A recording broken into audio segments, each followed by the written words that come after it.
as I listed, in no particular order of importance, but just numerical. So number one, the surgical resident. If you can get your hands on him, it's always great for young women in this area to try to debunk the whole Grey's Anatomy myth. When you get closer to the surgeon, you realize that their neurosis is extremely high and makes their dating anxiety look like a walk in the park. The surgeon is really busy. If they're a resident, they're indentured to a hospital, meaning the hospital owns them, their time, their schedule, and pretty much their libido. So if you can get the surgeon to be with you after a 14-hour day, touching sick people and or cutting people open and doused in blood, good luck, because it'll take a while for him to come back around. So number one, the surgical resident. Again, I've actually had the opportunity to date one, and I watch Grey's Anatomy now, and I think to myself, wow, this is a great piece of fiction. All right, so number two. Number two is the entrepreneur. So the entrepreneur, sorry, I'm just laughing because this is taking me back. If you want a man who's at the house all the time, this is a really great man to have, but only if he's trying to make the initial public offering. If you get the entrepreneurship before the IPO, most likely you're dating a miserable man who's trying to build his empire but hasn't gotten there yet and tries to overcompensate for his masculinity in different ways. This may lead to symptoms like insecurity, constant appetite for sex, or just a man who is there too much of the damn time. Number two, the entrepreneur. So if any of you guys, the entrepreneur, the surgeon, happen to be watching, hello. I hope you're doing well. All right. Number three. Number three. The, excuse me, the computer scientist or engineer. Also, before I go into number three, because like I am right next to MIT and I don't want to cause too much controversy, you know, I mean, I do want to cause let me say it.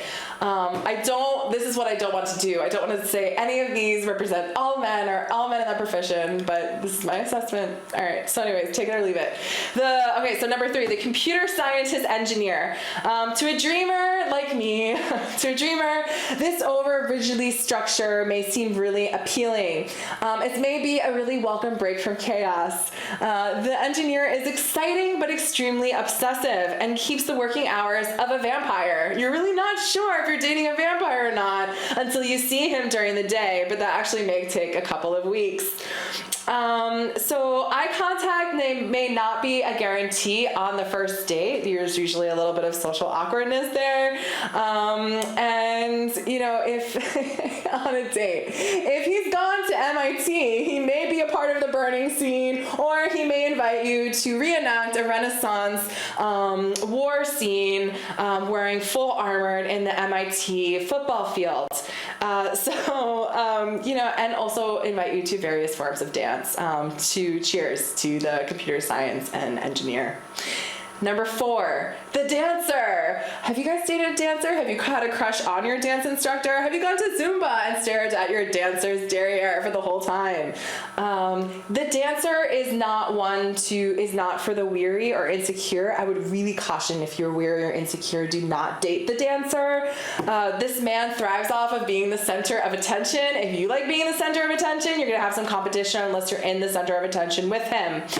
So date a ballroom dancer or something, or just watch Dancing with the Stars and fulfill your fantasy via TV show versus going through the real trials and tribulations.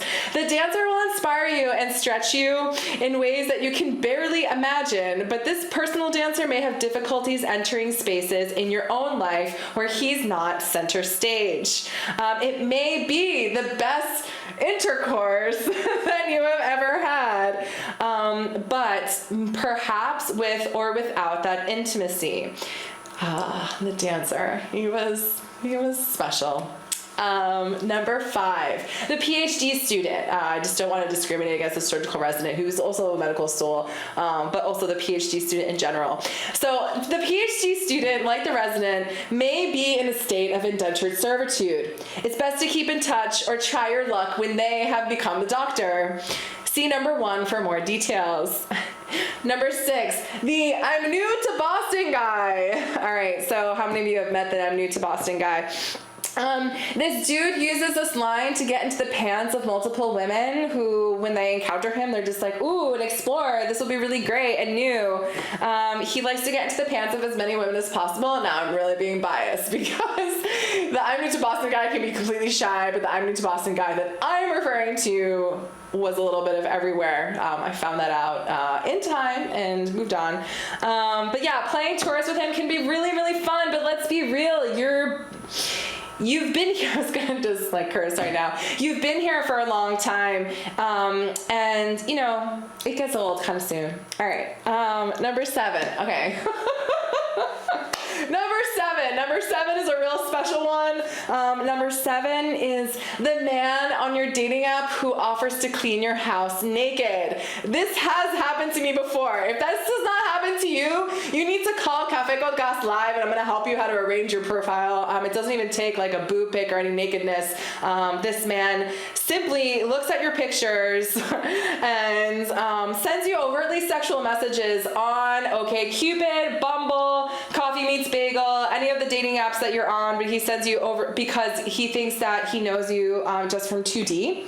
And don't take it personally, but what I would recommend if you come across with the man who wants to clean your house naked, that you mess with him like you would a telemarketer.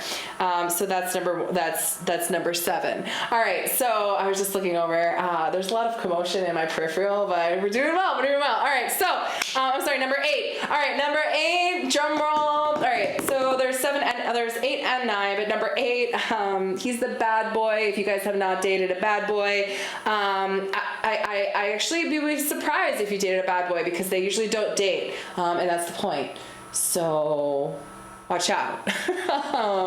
Or if you're into it, great. But yeah, so, you know, the bad boy, not one to write home about, but maybe something in your arsenal, in your little OkCupid, you know, thing that's going on. You know, just make sure you have enough girls around you. And then finally, and let's be real, I put the final guy you should really date in Cambridge, and your partner, your potential partner, the guy where things click, where it's really not much of an effort to get together, but you still make time and you learn your different communication styles, and you really just want to tap in and create something new. I haven't met him yet, but on the spirit of healing arts and diversity, let me offer you a little bit of a creative tip.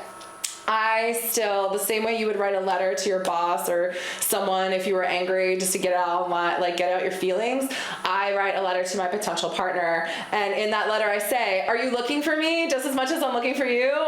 Everything is things are getting a little bit hard, and I just play around with that and really just embrace that possibility. So I hope you're embracing the possibility with yourself, and I hope you enjoyed Café con Cass Pensamientos /thoughts tonight on Cambridge Community Television.